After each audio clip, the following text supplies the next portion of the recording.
Menuju perayaan 500 tahun Kota Jakarta pada tahun 2027, PT Transportasi Jakarta, Transjakarta, menargetkan dapat melayani hingga 500 juta penumpang per tahun. Direktur Utama PT Transjakarta Welfizon Yuza optimis jika melihat tren pertumbuhan pelanggan 2 tahun terakhir yang meningkat signifikan. Kata Welfizon, Rabu, 5 November 2025. Ya, terkait rakor. Kemarin saya juga hadir dalam rakornya dan ini sangat bagus sekali apresiasinya dari pimpinan daerah-daerah penyangga, dan juga ada beberapa hal masukan yang mungkin nanti kolaborasinya bisa lebih intens. Salah satunya bagi kami di Transjakarta, mungkin nanti Pak Susilo dari sisi pemerintahnya, dari sisi korporasi kami melihat ada keinginan dan juga tangan terbuka dari pemerintah daerah di sekitar Jakarta untuk bisa berkolaborasi dan memberikan Transjakarta privilege untuk mengelola kawasan. Dan ini tentunya menjadi hal yang sangat positif bagi kita, sehingga nanti pada saat hub pemberangkatan atau origin dari masing-masing daerah, wilayah itu bisa kita kembangkan menjadi TOD, ada dibangun park and ride dan segala macam. Kami sudah mulai tindak lanjut dari rakor kemarin, sudah mulai bersurat ke beberapa wali kota, Pak. Salah satunya Bogor yang waktu itu sudah siap dengan beberapa titik. Wali kota Depok secara dalam kesempatan sebelumnya juga sudah. Jadi ini menjadi hal yang sangat positif bagi kita, ya, dalam menindaklanjuti pengembangan layanan sampai ke Transjabodetabek. Yang kedua, revitalisasi halte. Mungkin saya jelaskan ada dua halte tuh yang sering teman-teman media tanyakan, ya. Satu adalah halte Tosari Lama, ya, itu adalah halte sementara. Tadinya halte permanen. Kemudian pada saat revitalisasi halte Tosari baru, halte ini sudah tidak digunakan. Tapi beberapa lama dipakai halte yang baru. Kalau teman-teman ingat 2020 dulu ada kerusuhan, sempat terbakar sebagian. Jadi pada saat kita benahi halte Tosari yang barunya, itu digunakan kembali. Tapi saat ini itu tidak kita gunakan dan dalam proses pembongkaran. Yang BNN, nah BNN juga sama ceritanya sebenarnya. Kalau BNN 1 yang di kiri yang di atas trotoar itu adalah halte temporary pada saat LRT Jabodetabek dibangun. Jadi pada saat dibangun, halte yang ada itu dibongkar, kita pakai halte sementara. Kemudian pada saat LRT-nya sudah selesai, dibangunkan kembali halte permanennya. Jadi kita sudah pindah layanan ke halte permanen, dan ini juga kita sudah bersurat untuk kita bantu untuk kita bongkar, dan mungkin dalam minggu ini kita akan mulai bongkar yang halte BNN.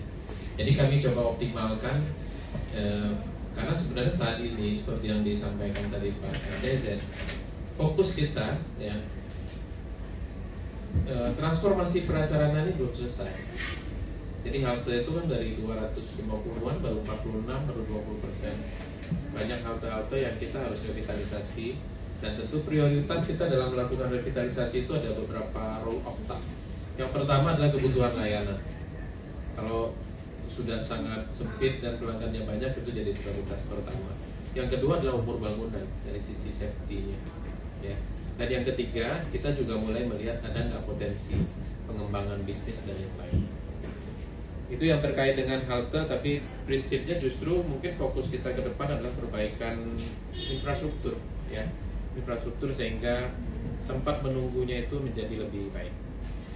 Kemudian dia tadi bertanya mengenai data BPS naik 2% month-to-month ataupun 12% year on year. Kira-kira ada penambahan bus atau rute nggak? Kita akan menyelesaikan penambahan bus tahun ini. Sebenarnya itu adalah proses peremajaan yang bus listrik.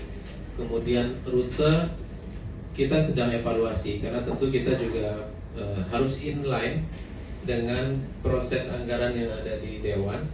Dan fokus kami ke depan adalah mencoba mengintensifkan rute-rute yang sudah kita bangun. Ada data yang cukup menarik sebenarnya. Tadi kami sampaikan bahwa infrastruktur yang disiapkan Pemprov DKI untuk Transjakarta itu 91,8. 9 dari 10 orang di DKI jalan kemanapun 5-10 menit ketemu, artinya bisa diakses. Tapi tadi Pak Susilo juga sampaikan, mode share pengguna transportasi publik baru sekitar 20%. Jadi 90% dan 22%. Yang naik baru sekitar 22%, tapi infrastrukturnya sudah 90%. Data ini sebenarnya yang 2 tahun terakhir kami coba fokus. Caranya gimana nih biar 22% ini bisa naik, kemudian sehingga infrastruktur itu bisa optimal. Jadi nyambung pertanyaan yang disampaikan Laude. Jadi tahun lalu kita 372, ya bukan 200 juta, 372 juta. Tahun ini kita targetkan 408 juta. 500 tahun Jakarta kita targetkan 500 juta. Jadi 2027 ya, pada saat Jakarta 500 tahun, kami di Transjakarta juga lagi ngejar 500 juta pelanggan. Berat nggak? Berat sih Pak. 25% dari 400.000 dalam waktu 1,5 tahun kita harus capai. Tapi kita harus punya mimpi ya buat mempersembahkan 500 tahun. Nah, 22%, 90%. Ternyata pelajaran yang kita dapat adalah banyak orang yang belum, kalau tahu Transjakarta semua tahu, 100% orang tahu Transjakarta tahu. Tapi banyak yang belum mencoba. Tapi begitu mencoba, ternyata enak juga ya. Pada saat Pak Agung menerapkan ASN wajib hari Rabu, banyak teman-teman ASN kasih tahu telepon, Pak Dewa ternyata naik TJ cepet juga ya.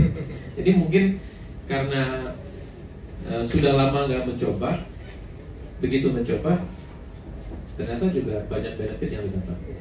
Ini yang kami fokuskan dalam 2 tahun terakhir. Kenapa bisa naik dari 192 juta kemudian naik sampai ke 372 dalam 2 tahun terakhir? Kita fokus campaign, dan ini teman-teman media bantuin. Selama ini kan orang selalu bicaranya ya kalau yang bisa agresif campaign itu adalah swasta, perusahaan ojol, campaignnya masif. Tapi kalau layanan publik ya jawabin komplain aja kan, seolah-olah paradigmanya begitu. Ini yang kita rubah. Jadi kita mulai lebih agresif, ya mulai mendorong marketing campaign, menguatkan brand dengan lebih kuat, sehingga ini yang salah satu mendorong orang makin beralih. Kita bikin open top tour, bikin layanan bus tingkat itu sebenarnya adalah entry point juga. Jadi banyak karena segmennya berbeda nih.